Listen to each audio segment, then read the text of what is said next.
ایک باغ میں درخت پر ایک گھونسلہ تھا۔ وہاں ایک کبوتروں کی فیملی رہا کرتی تھی۔ چھوٹے چھوٹے بچے تھے۔ کبوتر دن بھر دانہ چوگ کر لاتا، اپنے بچوں کو کھلا دیا کرتا۔ ایک روز باغ کا مالک آیا اپنے بیٹے کے ساتھ، کہنے لگا کل میں اپنے دوستوں کو لاؤں گا اور ہم سارے باغ کے پھل اتاریں گے۔ تو کبوتر کے بچوں نے یہ بات سن لی۔ جب شام کے وقت کبوتر اپنے گھر واپس آیا دانہ چونچ میں لے کر، تو بچے کہنے لگے اب ہمیں اپنا آشیانہ دوسری جگہ بنانا پڑے گا، کیونکہ وہ لوگ پھل توڑنے کے لیے آئیں گے تو ہمارا گھونسلہ بھی یہاں سے اجاڑ دیں گے۔ تو کبوتر کہنے لگا باغ کے مالک نے کیا کہا؟ تو بچوں نے بات سنا دی کہ کل میں اپنے دوستوں کو لے کر آؤں گا اور میں اپنے سارے پھل اتاروں گا۔ تو کبوتر کہنے لگا تمہیں گھبرانے کی کوئی ضرورت نہیں، ایسا کچھ نہیں ہوگا۔ اور دوسرے دن واقعتاً ایسا ہی ہوا، کوئی نہیں آیا۔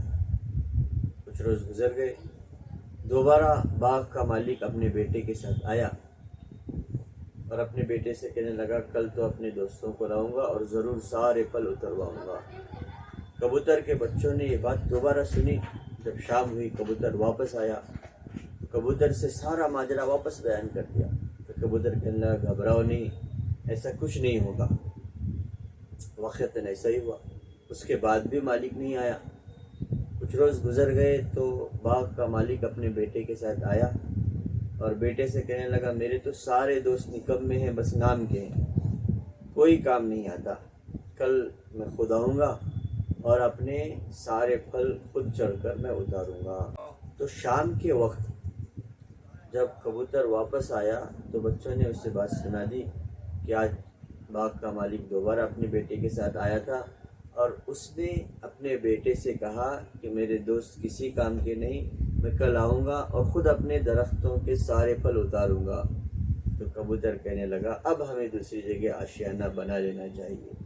بچے پوچھنے لگے کیوں؟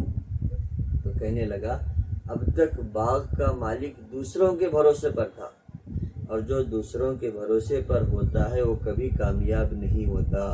اب اس نے کہا ہے وہ خود کرے گا۔ جب آدمی خود آگے بڑھنے کی ٹھان لیتا ہے تو اسے آگے بڑھنے سے کوئی نہیں روک سکتا۔